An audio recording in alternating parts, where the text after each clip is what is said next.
Puji Tuhan, Shalom Bapak Ibu Saudara kekasih dalam Yesus Kristus. Sebelum kita mendengarkan pembenaran firman Tuhan, saya ajak kita sama-sama berdoa terlebih dahulu. Kita satukan hati kita. Bapa, di dalam nama Yesus, terima kasih Tuhan, penyertaan-Mu sepanjang hari-hari hidup kami. Kami tahu kami gak mampu kalau Tuhan gak campur tangan dalam kehidupan kami. Terima kasih untuk perlindungan-Mu, terima kasih untuk penjagaan-Mu, terima kasih untuk penyediaan yang Kau berikan buat kami. Kami tahu Tuhan, kami mampu karena ada Engkau bersama kami. Terima kasih Tuhan. Kami rindu dikuatkan pagi ini dengan kebenaran firman Tuhan. Oleh sebab itu berbicara buat kami. Kami ingin mengenal Engkau lebih lagi Tuhan. Kami ingin mengalami Engkau lebih lagi. Oleh sebab itu Tuhan, singkapkan apa yang jadi isi hati-Mu buat kami. Terima kasih Bapa. Hanya di dalam nama Yesus kami siap untuk dengar kebenaran firman Tuhan. Dan mari setiap kita Bapak Ibu Saudara yang siap dengar firman Tuhan, kita sama-sama katakan amin. Puji Tuhan. Oke Bapak Ibu Saudara, kita akan sebentar kita akan dengar kebenaran firman Tuhan, apa yang jadi pesan Tuhan buat kita. Saya percaya keadaan kita baik dan luar biasa, bukan? Ya. Tetap berdoa, tetap bergairah, terus berdoa untuk kota, tetap berdoa untuk bangsa kita, Bapak Ibu Saudara. Kondisi kota Bandung, kondisi terakhir dari 31 kecamatan, saya udah kayak ini ya, pembaca berita. Ada laporan dulu, dari 31 kecamatan yang ada di kota Bandung, 16 kecamatan ada di dalam zona hijau. Ya, tinggal 15 yang masih terus meningkatkan kondisinya di zona masing-masing. Nah, wilayah kita ini ada dalam kondisi hijau, puji Tuhan. Jadi oleh sebab itu, mari kita terus bawa dalam doa untuk waktunya Tuhan, untuk kita kembali bisa beribadah secara offline, beribadah secara tatap muka bersama-sama kembali. Ya, persiapan untuk ibadah kita rasanya udah begitu simpel dan kita udah siap semua. Kita hanya menunggu petugas gugus COVID untuk mengecek kesiapan daripada keberadaan kita, untuk mengecek protokol kesehatan dari masing-masing tempat ibadah, Bapak Ibu Saudara. Nah, terus rindukan kembali untuk kita bisa berkumpul dan ibadah bersama-sama kembali. Ya, Bapak Ibu Saudara, nggak bisa dipungkiri bahwa komentar dari teman-teman yang sudah membuka ibadah, mereka mengalami sesuatu yang luar biasa sekali, Bapak Ibu Saudara. Sebelumnya banyak orang mengatakan bahwa setelah pandemi COVID, maka orang akan lebih menyukai ibadah online katanya.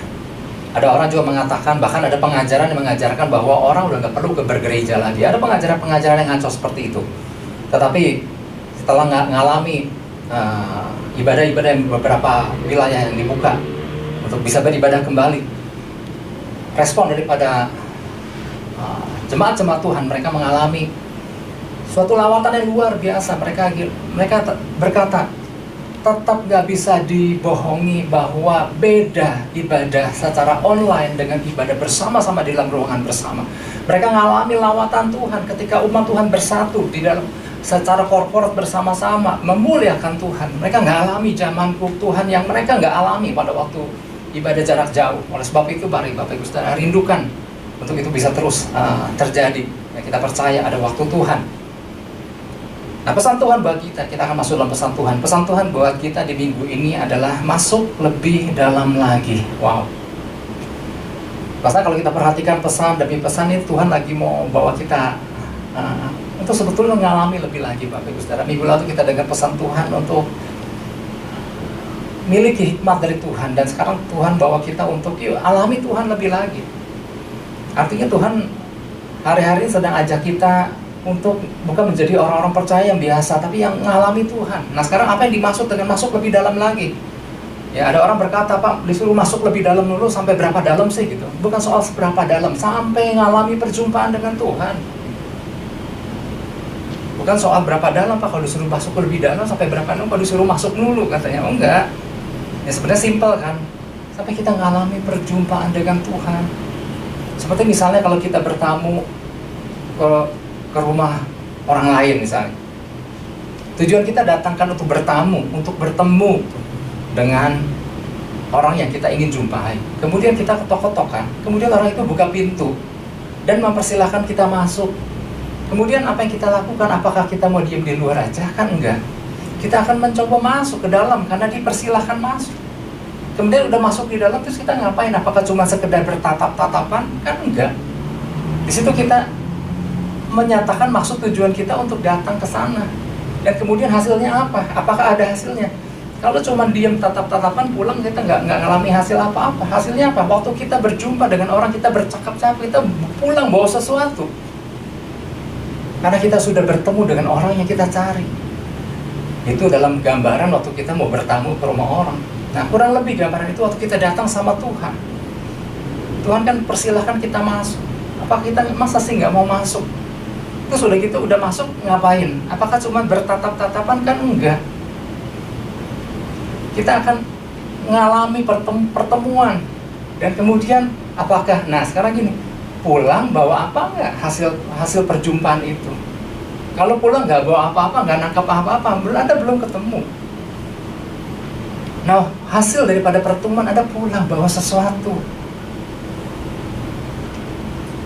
Anda ingat peristiwa tentang perempuan yang ketika tahu Yesus ada di kotanya dan Yesus sedang dijamu makan oleh Simon orang kusta, di situ ditulis.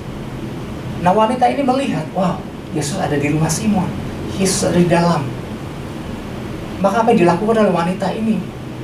Karena dia ingin menemui Yesus, karena dia ingin menjumpai Yesus, maka dia masuk ke rumah Simon. Saya nggak tahu susunan pembagian ruangan di Israel sana, tetapi masa sih begitu masuk langsung ruang makan? Tentunya mungkin masuk dulu ya, ada ruang tamu, kemudian ada ruang makan ya, saya nggak tahu persis. Tetapi akhirnya perempuan ini menjumpai Yesus yang sedang makan. Dia membawa minyak narwastu murni yang mahal harganya. Kemudian apa yang dia lakukan? Dia menuangkan minyak itu ke kepala Yesus. Dan orang-orang mencegah dia. Apa yang dia lakukan? Ini sungguh pemborosan. Minyak narwastu murni yang mahal harganya ini, kenapa kok cuma dituangkan di atas kepala Yesus? Tapi apa Yesus katakan? Yesus bilang, kau jangan menyusahkan wanita ini. Dia sedang melakukan hal yang baik kepadaku. Karena apa yang ia buat, dia sedang mempersiapkan hari penguburanku. Terus Yesus berkata, di mana saja Injil ini diberitakan di seluruh dunia, apa yang dia lakukan akan disebut untuk mengingat dia. Kemudian wanita itu pulang. Pulang, apakah dia nggak bawa sesuatu? Dia pulang membawa sesuatu. Berjumpa dengan Tuhan dan dia mendapatkan perkataan Tuhan yang sungguh dalam buat dia. Artinya dia mengalami perjumpaan dengan Tuhan, dia mengalami perjumpaan dengan Tuhan. Dia membawa sesuatu dari perjumpaan itu. Nah, ini loh Bapak Ibu Saudara. Tuhan mau kita, yuk masuk dan alami. Saya ajak kita buka Ibrani 4 ayat 16.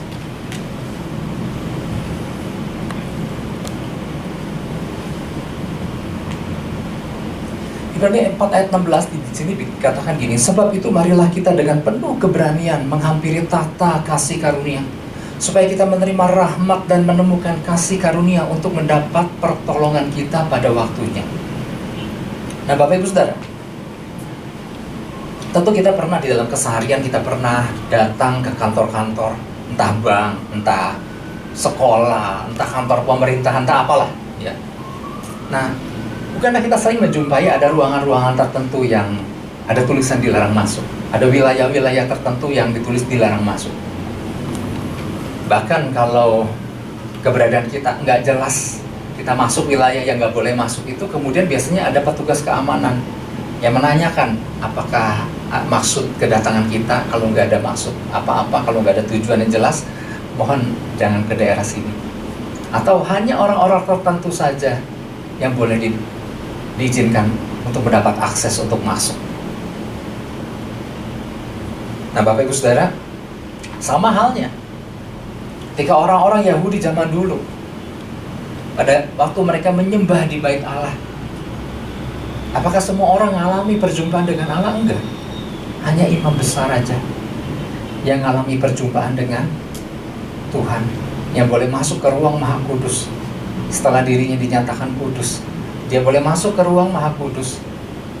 Itu pun hanya setahun sekali. Jadi hanya orang tertentu yang dapat akses untuk masuk dan mengalami pertemuan dengan Tuhan. Nah, bagaimana dengan orang percaya, umat Tuhan pada waktu itu? Mereka hanya mungkin sekedar bisa menitipkan doa mereka. Mereka hanya sekedar bisa menitipkan permohonan mereka pada imam, nanti tolong Pak Imam tolong sampaikan kepada Tuhan. Nanti imam pada gilirannya ketika ia masuk ke hadirat Tuhan, di situ mungkin dia menyampaikan permohonan orang-orang. Jadi Sangat terbatas sekali perjumpaan orang percaya untuk bisa ngalami Tuhan, untuk ngalami perjumpaan Tuhan. Jadi akses kepada Tuhan itu begitu sangat terbatas pada waktu itu. Nah, penulis Ibrani, Bapak Ibu Saudara, menulis tulisan ini untuk mengajak setiap orang percaya untuk apa? Untuk nggak usah takut ataupun ragu untuk mendatangi hadirat Tuhan. Karena apa? Karena ini pengorbanan Yesus di atas kayu salib telah membuka jalan buat setiap orang percaya untuk bisa datang masuk, untuk mengalami hadiratnya, untuk mengalami perjumpaan dengan Dia. Karena kita tahu kan peristiwa waktu Yesus mati di atas kayu salib, tabir bait Allah terbelah. Itu yang membuat pembatas ruangan untuk menuju ruang Maha Kudus sudah terbelah. Nggak ada batas lagi. Maka setiap orang yang percaya pada Yesus dengan iman dapat mengalami pertemuan langsung dengan Tuhan. Wow, ini betapa luar biasanya, ya. Nah, satu kata yang dapat mewakili apa yang dilakukan oleh Yesus di atas kayu salib adalah akses. Akses bahasa aslinya adalah prosagoge. Ya, prosagoge artinya gini, memiliki jalan masuk atau kebebasan untuk masuk. Dimana kita bisa masuk tanpa perlu minta izin lagi. Oleh sebab itu mari Bapak Ibu Saudara, yang diperlukan adalah masuk dengan keberanian pada tahta kasih karunia-Nya. Udah nggak usah minta izin lagi, Tuhan izinkan aku, izinkan, udah nggak usah pakai minta izin. Kita sudah diberikan akses, setiap orang percaya di dalam Kristus untuk bisa datang mengalami perjumpaan hadirat-Nya. Yang diperlukan adalah masuklah, ya, tanpa ragu, masuklah tanpa takut. Nah, sesuatu yang tadinya sangat sulit untuk dilakukan oleh manusia, kali ini sangat mungkin. Ya, oleh sebab itu mari hari ini sebagai orang percaya di dalam Kristus, jangan sia-siakan kesempatan karena kita telah mendapat akses untuk masuk, untuk berjumpa dengan Tuhan. Wow, nah ini jadi pesan Tuhan. Ini jadi pesan Tuhan buat setiap kita, Bapak Ibu Saudara. Ternyata gini, pesannya dinyatakan gini, masih banyak orang percaya yang belum menggunakan kesempatan untuk datang kepada Tuhan dan membangun keintiman dengan Tuhan. Banyak orang percaya merasa puas hanya dengan sudah berdoa sama Tuhan.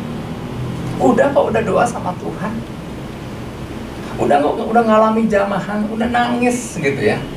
Nangis hanya soal ekspresi, tetapi ngalami perjumpaan dengan Tuhan, pertemuan dengan Tuhan. Nah, sekiranya akses jalan masuk ini, jalan masuk untuk bertemu dengan Tuhan ini dipandang sebagai sesuatu yang berharga, maka setiap orang percaya pastinya nggak akan menyia-nyiakan kesempatan yang luar biasa ini. Kalau kita pandang bahwa akses itu adalah sesuatu yang berharga, mestinya kita gunakan kesempatan itu. Yang mana dulu orang nggak bisa, nggak ada jalan masuk untuk itu. Tapi di dalam Kristus itu menjadi sesuatu yang sangat mungkin. Oleh sebab itu gunakan kesempatan itu, Bapak Ibu Saudara. Ya.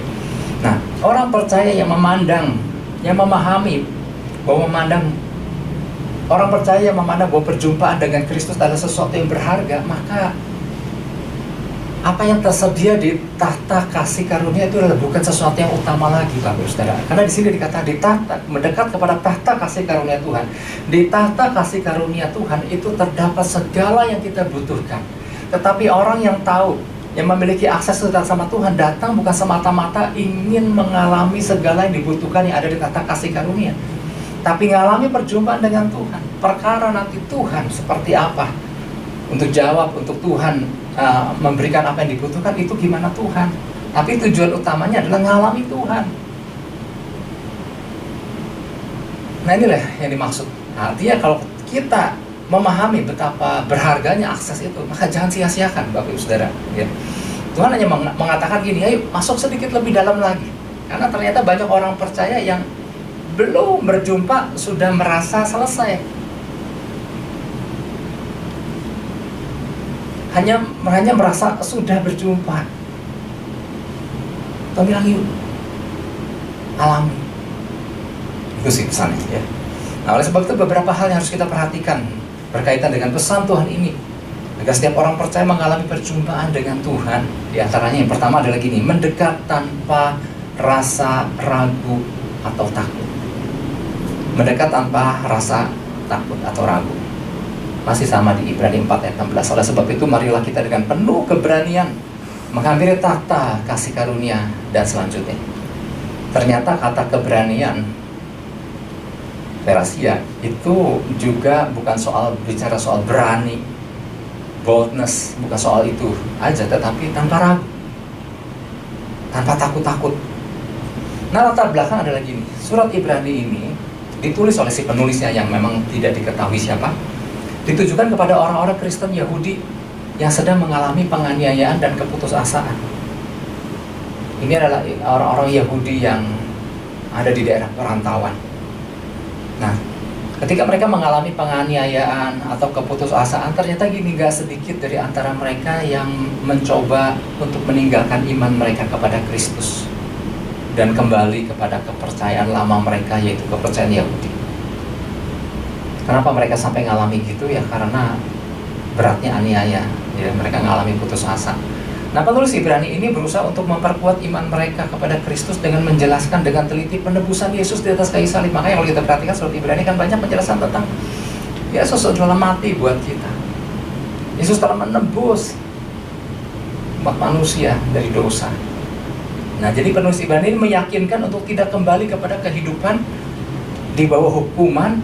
Jadi jangan, ya, penulis Ibrani berkata gini, yuk kenapa kembali lagi ke kehidupan lama yang hidup di bawah hukuman kembali dengan meninggalkan Kristus? Masa nggak paham sih waktu engkau ikut Kristus, engkau udah ngalami kemerdekaan dan kemenangan. Kau yuk malah memilih untuk balik lagi gara-gara aniaya, katanya. Kurang lebih seperti itu. Nah, jadi penulis Ibrani waktu mengajak, kalau kita perhatikan di dalam surat-surat Ibrani, dia ngajak orang-orang yang lagi lemah dan putus asa ini untuk kembali menjadi kuat. Kayak lagi membujuk anak kecil untuk kembali lagi, kembali lagi lah, kembali seperti itu. Saya mungkin nggak berlebihan kalau mengatakan bahwa surat ini ditujukan kepada orang-orang percaya yang memang masih kekanak-kanakan, karena memang kalau kita perhatikan di dalam surat Ibrani 5 ayat 12 kan, di situ dikatakan ditinjau dari sudut waktu. Seharusnya kau jadi pengajar. Jadi ternyata surat ini ditujukan kepada orang-orang percaya di dalam Kristus yang lagi dalam keadaan lemah, yang nggak dewasa. Karena ternyata ini bukan orang-orang yang baru iring Yesus, bukan. Ternyata mereka adalah orang-orang yang sudah cukup lama iring Yesus. Tapi yang belum mengalami apa-apa di dalam Kristus. Jadi mereka tuh pemercaya lama, tapi masih bagaikan seorang anak yang belum pernah mengalami pengalaman intim bersama Tuhan, tiba-tiba mengalami kesukaran dalam hidup, sehingga goyah. Ya, kalau tahu gini, mendingan aku kembali lagi ke kepercayaan lama. Ya, kenapa seperti itu mikirnya? Kalau ngalami begini, udah aja percuma ikut Yesus. Akhirnya mereka memilih untuk menjadi biasa-biasa di dalam Tuhan. Karena gini, awalnya, karena memang nggak pernah ngalami apa-apa di dalam Kristus. Nggak pernah ngalami perjumpaan pribadi dengan Kristus. Ini jadi masalah. Jadi kegigihan penulis ini meyakinkan bahwa pentingnya orang percaya untuk mengalami Tuhan. Maka penulis mengajak untuk belajar menghampiri tata kasih karunia. Makanya kan penulis Ibrani bilang, yuk, kenapa nggak ngalami Tuhan? Mari kita masuk dengan penuh keberanian ke tata kasih karunia. Nanti kau akan ngalami rahmat dan karunia-Nya untuk mendapatkan pertolongan pada waktunya. Karena gini Bapak Ibu Saudara, orang yang udah ngalami Kristus pasti nggak akan goyah ketika tantangan datang, mestinya. Orang yang ngalami Kristus mestinya nggak akan pernah merasa sia-sia ikut Tuhan. Orang yang udah ngalami Kristus mestinya ikut Yesus nggak merasa kok nggak ada beda dengan kepercayaan. Nggak akan ngomong begitu. Kalau kita ingat Rasul Paulus itu belum terlalu lama iring Yesus. Dia menjadi alat Tuhan yang luar biasa karena pengalaman berjumpa bersama Tuhan. Bukan cuma waktu perjumpaan di awal pertobatannya aja, tetapi hari-hari hidupnya dia bangun bersama Tuhan. Dia ngalami Tuhan, ngalami Yesus kan. Maka kalau kita perhatikan tantangan yang dihadapi Rasul Paulus, ini gak main-main. Kalau kita diperhadapkan dengan tantangan model Rasul Paulus, oh bonyok itu. Tapi apa membuat Rasul Paulus begitu percaya, begitu yakin bahwa dia balik semuanya itu ada tujuan Tuhan yang begitu luar. Kenapa? Perjumpaan dengan Yesus. Nah makanya Bapak Ibu Saudara,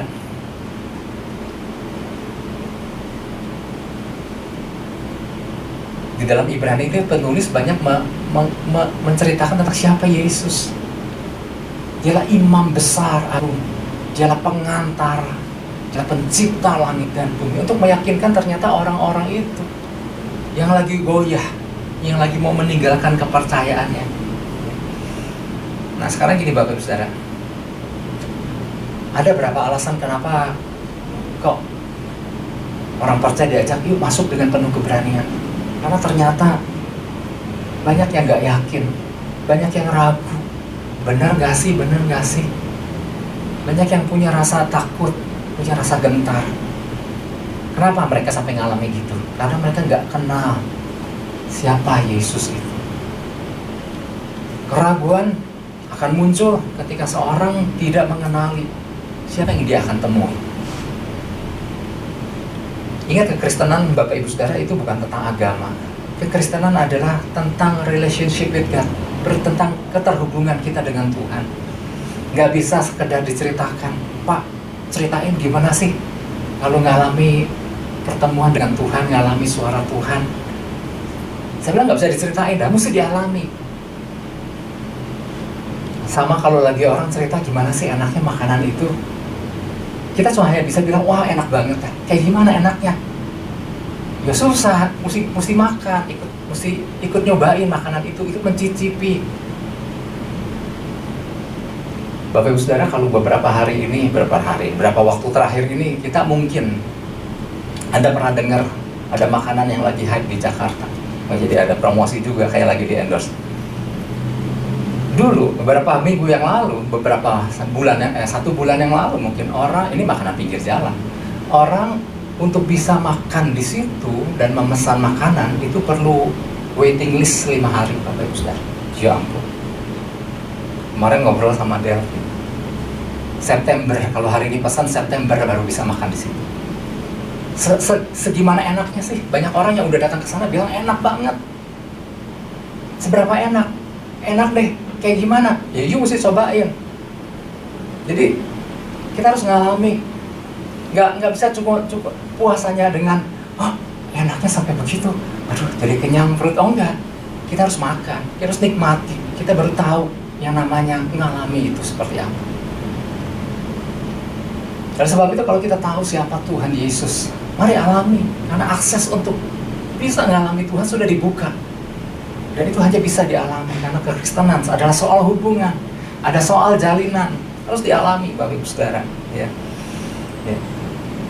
Kalau orang nggak kenal memang pasti ragu. Ada kan sama kita juga, kalau kita baru bertemu dengan seseorang yang kita nggak kenal, mungkin kita bertanya-tanya, ada keraguan, orangnya kayak gini nggak, orangnya seperti itu nggak. Nah.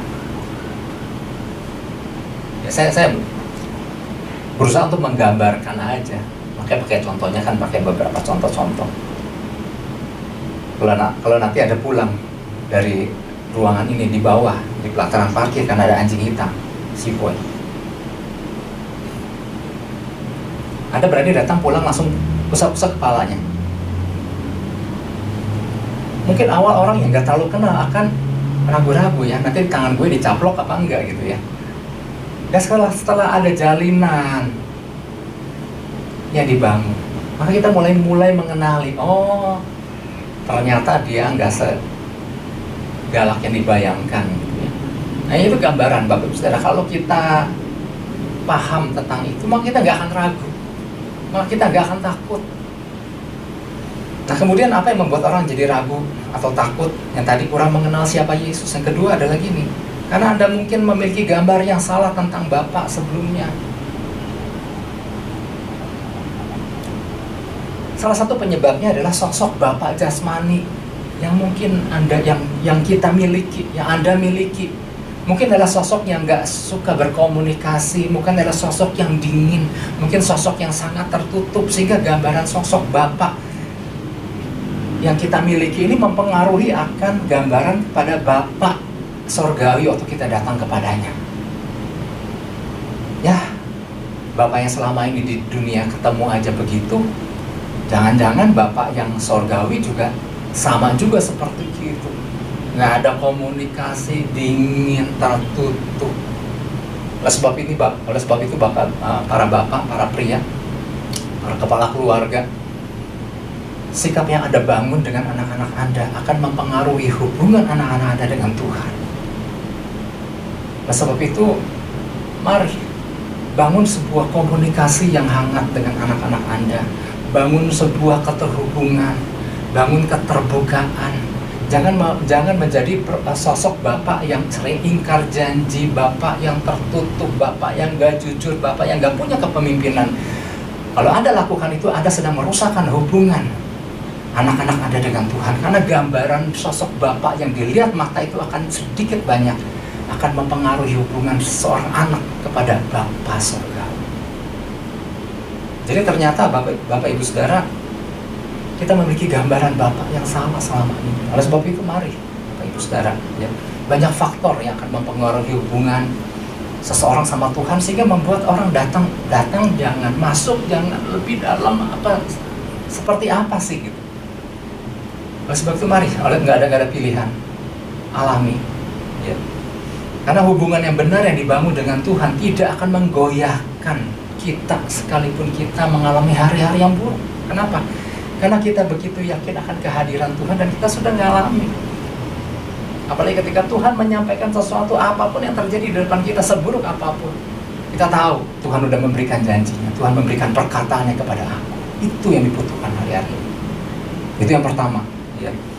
Berapa hal yang harus kita perhatikan berkaitan dengan pesan Tuhan ini agar setiap orang percaya mengalami perjumpaan yang benar dengan Tuhan. Yang pertama tadi, mendekat tanpa rasa takut dan ragu. Yang kedua, mendekat dengan tulus tanpa agenda tersembunyi. Sama ayatnya di dalam Ibrani 4 ayat 16. Sebab itu marilah kita dengan penuh keberanian menghampiri tahta kasih karunia, dan seterusnya. Saya hanya menekankan di bagian masuk dengan keberanian. Nah, ternyata kata keberanian, ya, yang tadi saya sampaikan, paresia itu bukan cuma sekedar nggak ragu atau nggak takut lagi, tetapi ternyata kata paresia itu memiliki arti plainly, artinya dengan tulus, dengan polos datang sama Tuhan, dengan satu tujuan, ingin mengalami perjumpaan dengan Tuhan tanpa ada agenda lain. Nah, ternyata penulis Ibrani itu ngajak orang-orang percaya pada waktu itu juga, firman yang berbicara sama firman Tuhan, berbicara sama kita.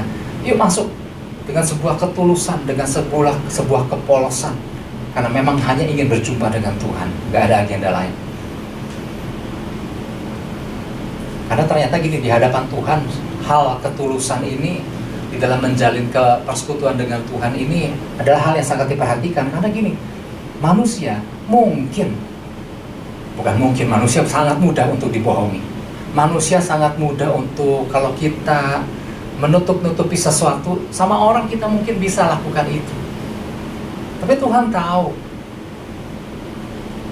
kalau kita berlaku nggak tulus, nggak sungguh-sungguh, mungkin kita bisa lakukan sama sesama manusia. Tapi kalau kita berlaku nggak sungguh-sungguh, nggak dalam ketulusan di hadapan Tuhan, Tuhan tahu nggak? Tuhan sangat tahu banget. Manusia melihat apa yang tampak dari luar, tapi Tuhan lihat hati. Kalau kita ingat kisah Samuel itu kan, Nabi Samuel waktu datang disuruh Tuhan mengurapi salah satu anak Isai. Kan dia datang ke rumah Isai. Kalau salah satu anak Isai akan jadi raja kelak. Maka muncullah anak pertama, kedua, yang mana Nabi Samuel bilang, kayaknya ini nih potongan raja banget. Ternyata Tuhan bilang bukan. Anak kedua bukan, anak ketiga bukan. Sampai akhirnya, ya ampun, gak ada lagi. Isai, apakah ini anakmu udah semua keluar? Oh belum, ada satu lagi. Nah, Daud itulah yang terakhir. Lalu Tuhan bilang, manusia lihat apa yang tampak dari luar, tapi Tuhan lihat hati. Ternyata Tuhan gak lihat sosok kakak-kakak Daud yang ganteng-ganteng. Tuhan lihat hatinya Daud. Jadi Tuhan melihat kesungguhan hati, ketulusan Daud sama Tuhan itu terlihat di mata Tuhan. Nah, ini yang dibutuhkan waktu kita datang sama Tuhan, ya. Keseriusan kita ini betul-betul rindu cari Tuhan enggak? Kalau cuma pura-pura rindu, manusia mungkin bisa dikelabui, tapi Tuhan enggak. Manusia datang sama manusia untuk berteman. Ya, di awal-awal pelayanan saya seringkali ada orang datang, apa kabar? Dan lain-lain, menjalin pertemanan. Ujung-ujungnya apa? Ujung-ujungnya minta ini dan itu. Ternyata, ya saya pikir tulus. Ternyata banyak orang-orang yang datang tanpa ketulusan. Ternyata ujung-ujungnya gitu. Nah, orang datang sama Tuhan juga sama. Kita juga banyak kebutuhan kok. Tapi apakah inti datang kita sama Tuhan hanya karena butuh pertolongan Tuhan semata-mata, atau memang rindu sama pribadi Tuhan? Nah, ini hanya bisa Tuhan yang mengenali hati kita. Oleh sebab itu mari jalin sebuah ketulusan sama Tuhan, karena Tuhan tahu banget orang yang datang dengan agenda lain maupun dengan orang yang datang karena memang nggak ingin mengalami Tuhan. Bapak Ibu Saudara, dalam pelayanan sama. Waktu kita beribadah bersama-sama, ya kita akan rindukan kembali beribadah bersama-sama. Kan ada berbagai macam motivasi hati, dan manusia mungkin nggak bisa lihat, nggak bisa bedakan. Waktu kita menyembah Tuhan, apalagi di dalam orang-orang yang banyak jumlahnya, waktu kita menyembah Tuhan, apakah betul persembahan untuk Tuhan, atau kita lagi memperlihatkan diri kita kepada orang lain? Ini loh, gue lagi nyembah Tuhan. Orang nggak bisa bedain. Tuhan tahu bang, apakah itu ditujukan untuk Tuhan, ataukah kita lagi memperlihatkan cara kita menyembah kepada orang lain. Itu terlihat di mata Tuhan. Dan dibutuhkan adalah ketulusan. Jadi gini, ketulusan adalah di dalam makna aslinya adalah gini, sempurna, tanpa ada maksud apapun, bahwa apa yang kita tujukan adalah seperti itu apa adanya. Ini juga ada kaitan dengan integritas. Apa yang kita tunjukkan seperti itulah kita apa adanya, dan kita wujudkan itu di hadapan Tuhan. Nah, Tuhan mau kita datang memang dengan satu tujuan, betul-betul rindu ini ngalami Tuhan. Bukan untuk memperlihatkan diri kita bahwa itu dekat sama Tuhan, bukan itu. Karena nggak ada gunanya kalau kita hanya memperlihatkan bahwa kita dekatlah sama Tuhan, nggak ada gunanya. Karena yang Tuhan inginkan adalah apakah kita datang justru dengan hati yang memang rindu untuk ngalami Tuhan. Makanya Bapak Ibu Saudara, persembahan seseorang itu ditentukan juga dari ketulusan orang. Oke, gambaran dari ketulusan orang yang bersangkutan. Misalnya gini di Alkitab, kita tahu ada persembahan Kain, ada persembahan Habel. Itu di awal sekali daripada kitab Kejadian. Dua-dua memberikan persembahan yang luar biasa sama Tuhan. Kain mempersembahkan hasil pertaniannya, Habel mempersembahkan hasil ternaknya sama Tuhan. Dan dua-dua memberikan persembahan daripada hasil terbaik mereka. Tapi ternyata persembahan Habel yang diterima sama Tuhan. Ini kan yang membuat Kain gak habis ngerti, kurang apa.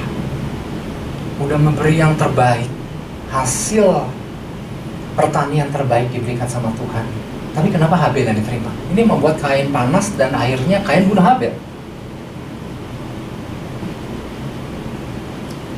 Ternyata gini Bapak Ibu Saudara,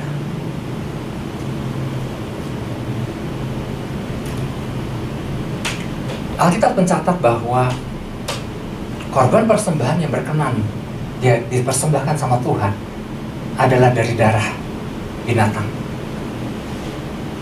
Dan Adam Hawa tahu banget,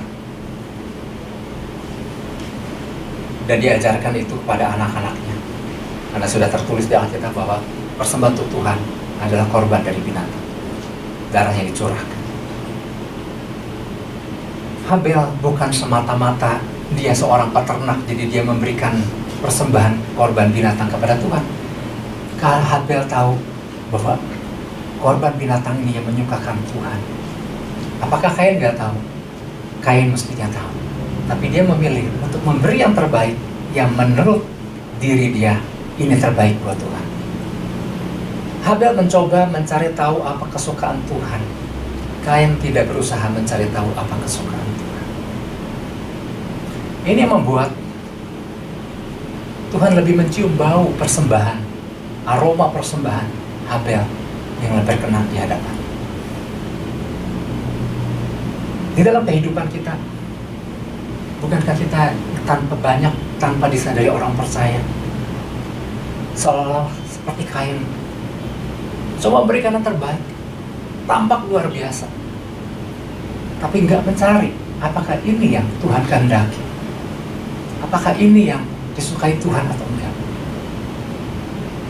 Ketulusan Habel membuat korban persembahan yang diterima sama Tuhan. Sebab itu mari Bapak Ibu Saudara, kita belajar sama-sama. Ternyata nggak susah karena akses itu sudah dibuka. Yang susah adalah ketika itu tertutup dan tidak bisa orang sembarangan datang. Tapi akses itu sudah terbuka. Yang dibutuhkan adalah mari datang dengan penuh keberanian. Datang tanpa ragu, tanpa takut. Datang dengan sebuah ketulusan karena memang ingin berjumpa dengan Tuhan. Betul sih, ditata kasih karunia tersedia apa yang kita butuhkan, tapi kita datang bukan karena soal itu. Tapi kita datang karena pribadi Tuhan. Perkara Tuhan nanti mau jauh seperti apa, kita serahkan. Dan tujuan kita datang sama Tuhan, nggak selalu kita nyari kebutuhan kita, tapi kebutuhan kita adalah mengalami pribadi Tuhan. Oleh sebab itu mari Bapak Ibu Saudara, saya mau tutup bahwa apa sih maksud daripada pesan demi pesan yang Tuhan sampaikan di beberapa minggu terakhir. Tuhan sedang lagi ajak kita untuk mengalami pribadinya, hikmatnya. Saya nggak tahu apa yang terjadi di hari-hari ke depan, tapi saya percaya bahwa Tuhan mau kita menjadi pribadi yang tangguh, pribadi yang mengalami Tuhan, pribadi yang bergerak dengan hikmat Tuhan. Bapak Ibu Saudara, karena gini, hubungannya akrab membuat kita mampu menghadapi kondisi tantangan sehebat apapun. Karena kita udah mengalami perjumpaan dengan Dia. Ini membuat kita menjadi tidak goyah. Ini membuat kita menjadi cakap di dalam bertindak tepat di setiap kondisi yang terjadi. Karena kita udah mengalami Tuhan. Oleh sebab itu, selamat menikmati Tuhan. Masuk lebih dalam lagi, Tuhan bilang, alami dan pulang bawa sesuatu hasil perjumpaan dengan Tuhan. Tuhan Yesus memberkati. Saya mau berdoa, kami bersyukur Bapa di dalam nama Yesus. Terima kasih Tuhan untuk apa yang Tuhan sampaikan buat kami Tuhan. Ada beberapa pesan-pesan yang sama yang memang Tuhan sudah sampaikan hal ini kepada setiap kami. Biarlah kami tangkap itu Tuhan. Kami gak mau membiarkan akses yang sudah terbuka itu tidak kami gunakan. Biarlah kami memiliki pandangan bahwa inilah sesuatu yang berharga. Akses yang Engkau sudah buka buat kami adalah sesuatu yang bernilai untuk kami gunakan dan mengalami perjumpaan dengan Engkau. Berkati seluruh jemaat-Mu Tuhan, semua dalam perlindungan Tuhan, semua dalam pemeliharaan Tuhan, dan biarlah mereka setiap kami pribadi lepas pribadi membangun keterhubungan dengan Engkau dan mengalami Engkau. Terima kasih. Segala pujian, hormat, kuasa hanya bagi Yesus. Haleluya. Amin. Puji Tuhan.